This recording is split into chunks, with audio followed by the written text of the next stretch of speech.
Radical Humanities, the radical tradition in the humanities. I'm Professor Williams. I'm one of the co-chairs of the conference with Professor Jennifer Wager. And today we bring to you narratives of revolution, and we have three filmmakers who will be talking about films in relation to our broad conference theme. Our second speaker will be Professor Victoria Timpanaro. Her work is called The Counterculture and Revolution in Films of the New Hollywood. Victoria Timpanaro is a filmmaker, musician, and manager of the production services at Essex County College. She also runs the college's educational access station for Cablevision, Channel 77, for Verizon Fios, Channel 37, and teaches CIN 101, Introduction to the Art of Film. Professor Timpanaro's academic career started at Brookdale Community College, where she received an AA in music and an AAS in television production. She was also an active member of the Alpha Phi Theta chapter and of the Phi Theta Kappa Honor Society. At Ramapo College, she earned a double BA in the electronic music and digital video art while minoring in women's studies. Professor Timpanaro completed her MA in media studies at the New School. Her thesis work, a documentary entitled Indie Cult Horror, examined underground horror films from the 1960s, 70s, and 80s. She is currently working with the new documentary series titled Real Women, looking at women in horror and sci-fi films. Okay, so when I heard the topic for this year's conference was radicalism, it made me think of revolution and trying to find a revolutionary period within film historically. I was drawn to the idea of the New Hollywood movement in the 60s, in the late 60s and the 70s. So what we're looking at is the counterculture and revolution in films in New Hollywood, or how three movies changed the world as we know it, without most of us knowing this. The revolution of New Hollywood took place from very much inside the system, like a coup. A band of young upstarts essentially pushed the old regime into the modern age, kicking and screaming. The studio heads didn't understand the counterculture ideas of the younger generation, and to the suits at the top, it was still business as usual. When a cookie-cutter A-list picture started to flop all around them, they didn't understand why. It was time for a change. In walk a bunch of kids who were obsessed with the French New Wave and the work of men like François Truffaut, and old minds were blown away by this new sensibility. In a way, New Hollywood is the story of how art house became part of the mainstream. So you see, we still have these very epic and not quite what people were looking for at the time to see in the 60s.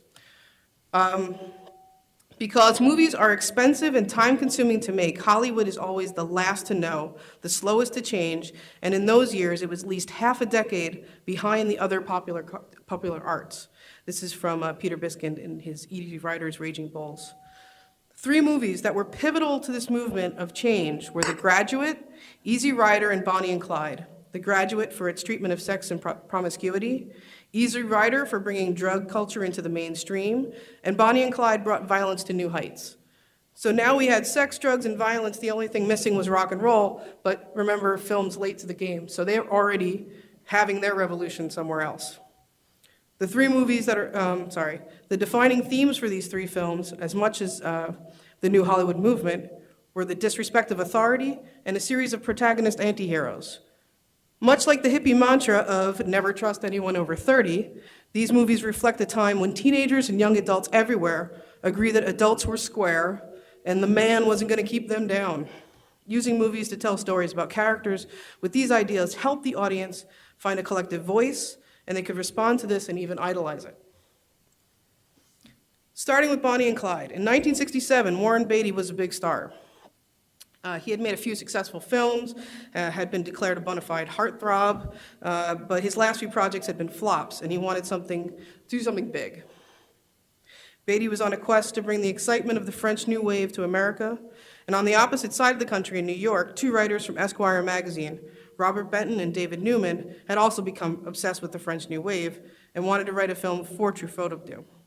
The pair also recently came across a book that chronicled lives and times of 30s criminals, including the story of Bonnie Parker and Clyde Barrow. They became obsessed with this story. They tried to bring a script to Truffaut, but he wasn't available, so he recommended Beatty. And Beatty brought on Arthur Penn to direct, cast Faye Dunaway as Bonnie, played Clyde himself, and they were ready to make a movie. So why was the 60s the right time to tell the story of 30s crime heroes, Bonnie and Clyde? They are the original American disenchanted youth. In the middle of the Great Depression, they bucked the system and took matters into their own hands. True anti-heroes, they lived on their own terms and didn't trust anyone in authority. They didn't trust cops, banks, parents, any of it. They also had a flair for boasting, short tempers, and more than anything, even more than the desire to be rich, was the desire to be famous. This was a key difference. Here you see what the real Bonnie and Clyde compared to the movie Bonnie and Clyde, which I think is pretty fascinating. I think they're almost more exciting than the movie. Beatty and the crew completely shock Hollywood with their unconventional film. Not only does it glorify the life and crimes of this ragtag band of bank robbers and cop killers, but at the same time crushed many archetypes of the mainstream movies. For a start, there's a romance at the center of the plot. And while there have been many flirtatious courtships within it, much to Bonnie's dismay, this relationship is never consummated. For all the charisma that oozes from Clyde's personality, he is asexual in nature. Bonnie, on the other hand, is very comfortable with her own sexuality, and as the audience knows this right off the bat because she is introduced in her first scene naked.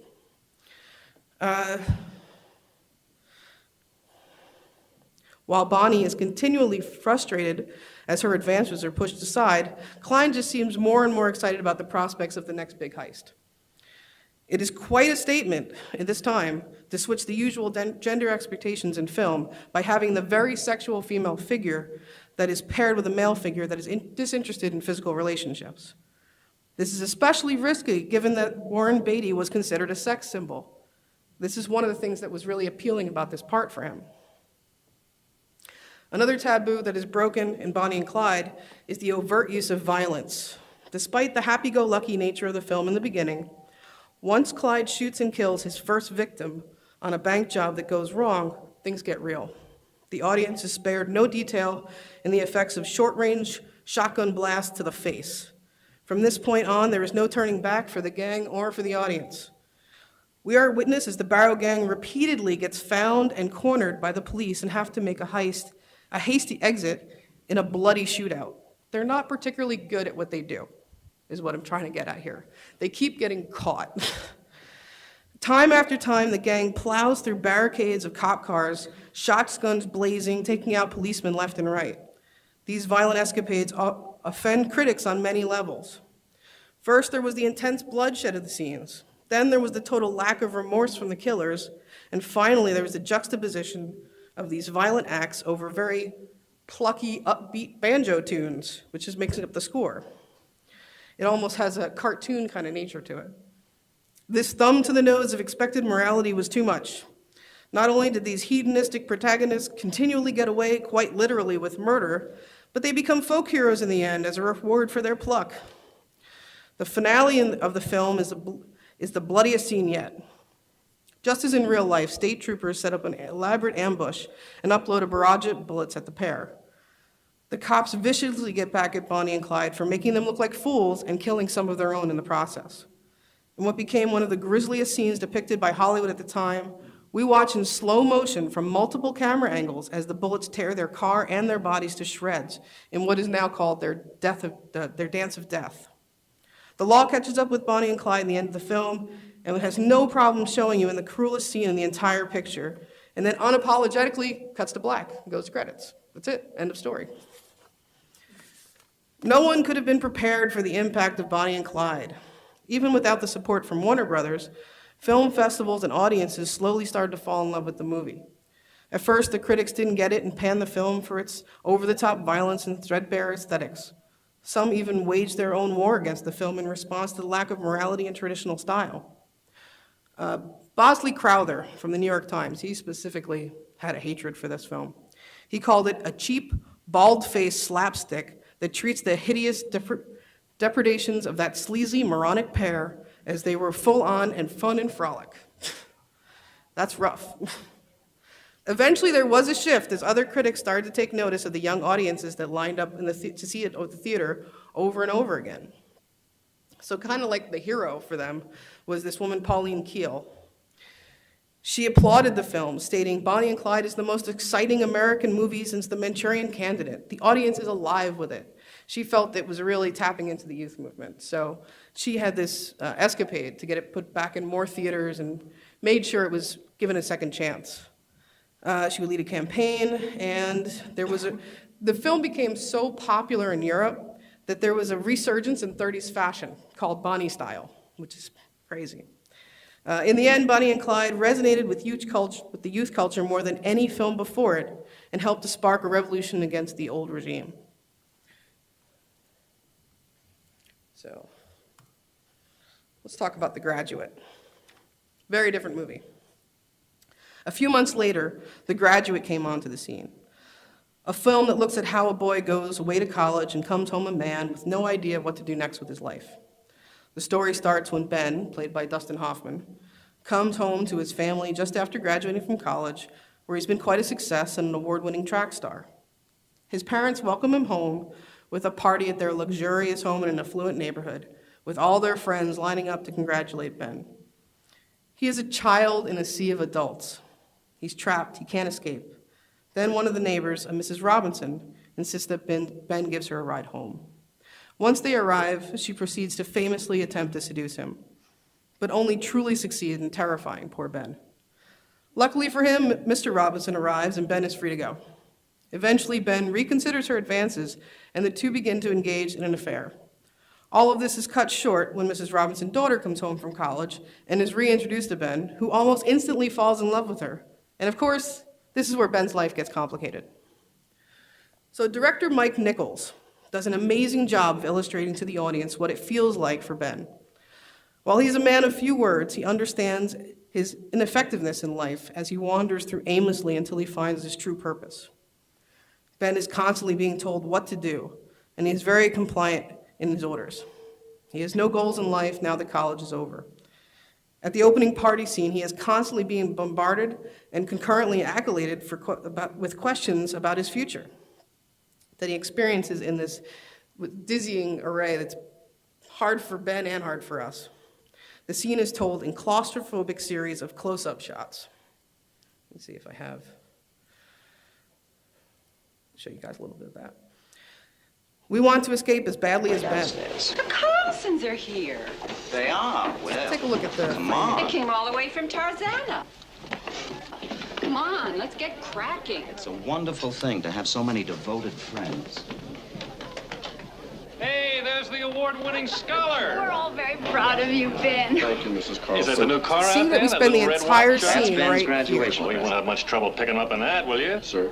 The girls, the chicks, the teeny boppers. Oh, I think Ben's gotten beyond the teeny bopper stage, haven't you, Ben? Yes, ma'am.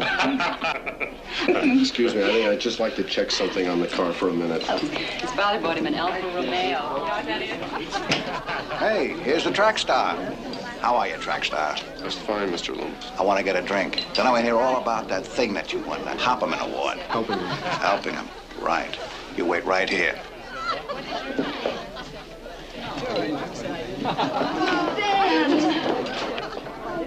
We're all so proud of you. Proud. You guys get what I see. It's very claustrophobic. What are you going to do now? I was going to go upstairs for a minute. Oh, I meant with your future. You Your can't get out. life. There's no Well, way. that's a little hard to They're not letting him. But, so luckily for him, though, Mrs. Robinson, I'm sorry. Mr. Rob, it isn't until Mrs. Robinson arrives that the scene opens up visually. While she is still telling him what to do, when we can tell right away that she is not like the rest of these partygoers. She's not square. As the scene shifts to her home, we are no longer confined to these such tight frames, but her intentions become clear. Ben becomes isolated in the frame by her body, kind of like that shot over here.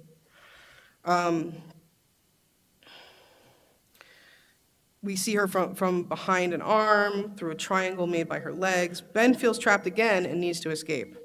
As the affair begins, we see that Ben still needs to constantly be told what to do. He has no ambition in life, so he has no idea how to proceed even in their liaison. Night after night, Ben follows Mrs. Robinson's script, while all day long he meanders through life drinking beer and floating adrift in the family pool while ignoring his parents and any responsibilities. Just like this inflatable raft, Ben is drifting through life. At the same time, I would also like to point out that Ben's demeanor and body language changes in this period as well. He started off in that first scene very stiff. He's always in a suit. But as soon as they start having an affair, instantly he's the cool guy with shades on, hanging out by the pool, very different guy. But he still doesn't know what he's doing with his life. Eventually, Ben starts to get bored with the repetition of their meetings and wants to talk. He starts to ask Mrs. Robinson questions so that he can learn more about her. This disrupts the pattern. Once Mrs. Robinson starts to lose control of the situation, the illusion starts to fade. She is no longer this mysterious figure. She is now an unhappy woman who is bored with her life and her marriage. The only thing in life that she cares about is her daughter. And from here, the story changes, and eventually Ben realizes that he needs to find a purpose in life that will come when he stops messing around and finds real love. The studio execs did not know what to do with this movie. They were hoping for a lighthearted sex comedy, but instead they end up with this thing they thought was for art house theaters. And at first, it seemed like it was a flop. But then the college kids came home for the holidays and started to line up in droves to see the movie. Young Americans latched onto the Graduate hard, and a big part of that came from the score, comprised almost entirely of folk songs by Simon and Garfunkel. In '67, this music set the time and the place of the movie for here and now. It also helps that it makes Ben one of them, because his life had the same soundtrack that theirs did. Quite possibly more than any generation before them, youth culture of the '60s was defined by their music. So much like Bonnie and Clyde, The Graduate had a polarizing effect on its audience. Many adults just didn't get the humor. Younger audience howled at the depiction of the square grown-ups and cheered for Ben when he found his way. Like their protagonists, many of them were also aimlessly wandering through life trying to figure out, well, what do you do when college is over? Many of the critics were also confused and saw Dustin Hoffman as a loser, while kids felt that he represented the everyman. While so many critics felt it was trite and poorly made, here's John Simon wrote, oversimplification, over-elaboration, inconsistency, eclecticism, obviousness, pretentiousness. That's not a review. While others praised the film for its originality. Roger Ebert, very young Roger Ebert, when he first started working for the Chicago Sun-Times, wrote, "It's the funniest American comedy of the year because it has a point of view. That is to say, it is against something." So you see, eventually it finds an audience. So the last one I want to talk about is Easy Rider, a couple years later. Around the same time that The Graduate and Bonnie and Clyde were wading through the award season, two young actors were coming together to make a picture together on their own terms, with their own story and with them at the helm. Both Peter Fonda and Dennis Hopper had both been appearing in B-movies aimed at the young audiences that featured hippies, drugs, motorcycle gangs, but they wanted to push the motorcycle movie in a new direction that aligned it more with the old westerns that showed men traversing the vast countryside, but instead of horses, they'd ride bikes. Easy Rider is the story of two bikers that are drug dealers who make a score of a lifetime. So they decide to celebrate by riding cross-country from LA to New Orleans just in time for Mardi Gras. Fonda would produce, Hopper would direct, and while both would star as the two main characters you see here. Originally assuming that they would produce this film for Roger Corman's AIP Pictures, the film was actually picked up by Columbia, which catapulted their original B-movie expectations to a much bigger and broader possible audience. The Western motif of the film is shown in their transient lifestyle, driving from town to town over endless miles of highway. 3 minutes, oof. Everywhere they go, the pair are outlaws and bandits. A large focus of the screen time is given to these intense driving shots, which were kind of like music videos for songs from Steppenwolf, Bob Dylan, and Jimi Hendrix. When the pair does stop, the audience gets to see how different types of people react to these hippies on motorcycles showing up on their turf. Some farmers who live off the grid or local communes, they take them in, You know, they give them a meal and they fit in. Others don't react so well. Eventually, the bikers run into Jack Nicholson's character here, who's a lawyer, and they become friends. He goes with them. They teach him how to get high. A pivotal point in the film, though, is when the three stop at a town, a local diner in Louisiana. While the audience has witnessed people discriminate and deny services to the biker hippies throughout their journey, in this scene, we get to see how harsh this prejudice can be. A table full of men is instantly offended by the mere sight of these travelers and loudly spews hateful language in their direction. At the same time, an adjacent table of teenage girls becomes enamored with them as if they're rock stars. The dichotomy of these two tables shows how divided the country was at the time by the hippie movement. After the extended period of time being ignored by the restaurant staff and harassed by the male clientele, the trio becomes, they move on only to be brutally attacked that night in their campsite by the same men. Their hatred of this indecent other, these long-haired men, challenges their way of life so much that they feel the need to respond with violence. This was a harsh side effect of the peace and love movement. I'm going to move along. On their last night camping on the road, Hooper's character is excited with their prospects of making it. Now they can use what's left of their haul and retire in Florida. Cryptically, Fonda replies, "We blew it." There's much debate over what this means. He doesn't really explain himself. But the next day, their story ends much like Bonnie and Clyde's, with the brutal killing of the anti-heroes. In the end, all of the trials and tribulations that the bikers went through in their long, hard journey was for nothing. To me, that's what Fonda means. He knew that they had no future. Easy Rider struck a chord with the young audiences, which longed to live this free life on the road without parents, bosses, or teachers telling them what to do. Paired with a soundtrack, which was the greatest hits of the day, the movie was a huge hit. Hopper went on record saying that they made all their money back the first week it hit theaters in one location. To them, this was vindication, beating Hollywood at its own game, proof that you could get high, express yourself, and make money at the same time. All right. I just have one quote in my conclusion here. So, in the book, Easy Riders, Raging Bulls, Peter Biskind says, "This is the last time Hollywood produced a body of risky, high-quality work as opposed to the errant masterpieces.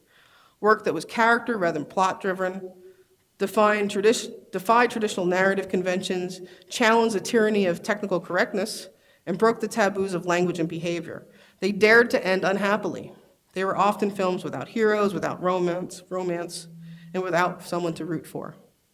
So in closing, what can we learn from these three films? So the first lesson to me is that it was time for change. If young filmmakers had not come across and taken these first steps for them, Hollywood probably would have killed themselves.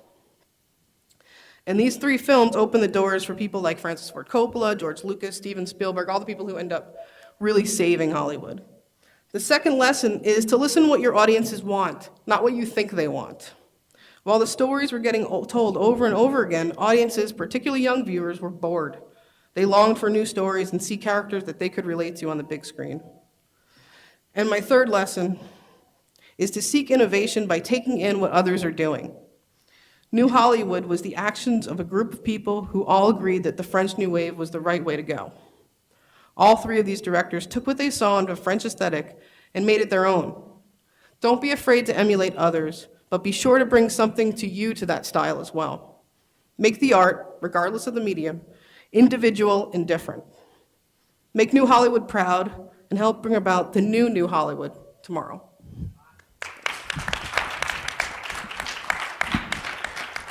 Okay, I would like to thank our presenters. This was truly an excellent way to close out this conference.